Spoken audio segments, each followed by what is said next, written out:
Nanawagan si Senate Majority Leader Francis Tolentino sa mga ahensya ng gobyerno na agad na resolbahin ang isyu sa pondo ng lalawigan ng Sulu matapos magdesisyon ng Korte Suprema na ihiwalay ito mula sa Bangsamoro Autonomous Region in Muslim Mindanao o BARM.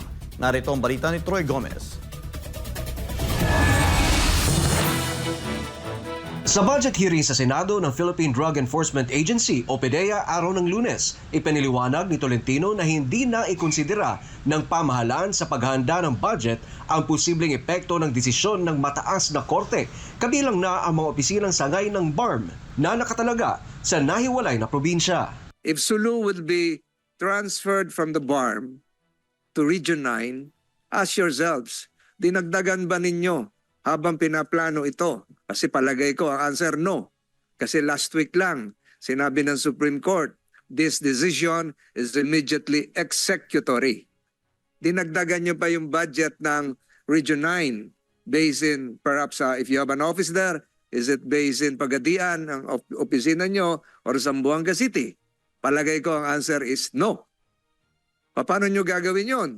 Ngayon naman, because of the budget is the ruling is immediately executory, ibig sabihin ngayon 2024 budget hindi nakasama ang Sulu sa BARM. Noon rito ibinahagi ni Sulu Governor Abdu Sakurtan sa senador ang ulat ng mga empleyado ng BARM offices na di umano'y napagsabihan na hanggang Setyembre agis na lamang ang kanilang sahod.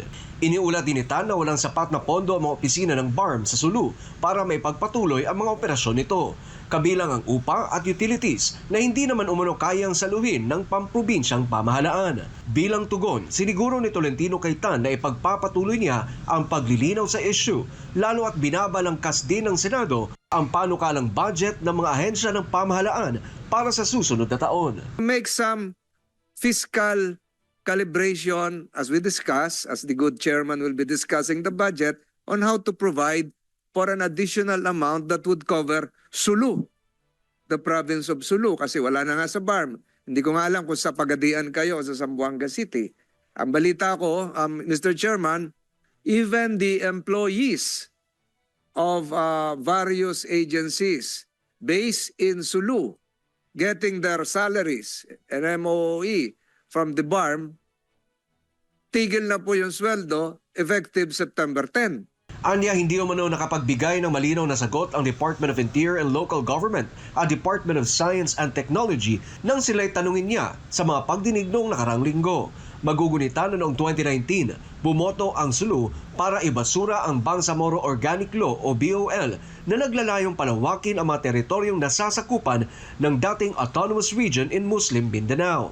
Ngunit sa kabila nito ay isinama pa rin sa BARM ang Sulu na nagbunsod dito para maghain ng petisyon sa mataas na korte para questionin ang constitutionality ng BOL. Sa desisyon na inilabas nito noong isang linggo, idineklara ng Korte Suprema na unconstitutional ang probisyon ng BOL na nagdidirekta sa mga lalawigan at syudad sa ilalim ng dating ARMM na bumoto bilang single geographical unit kasama na ang mga lalawigang nagbasura sa naturang batas.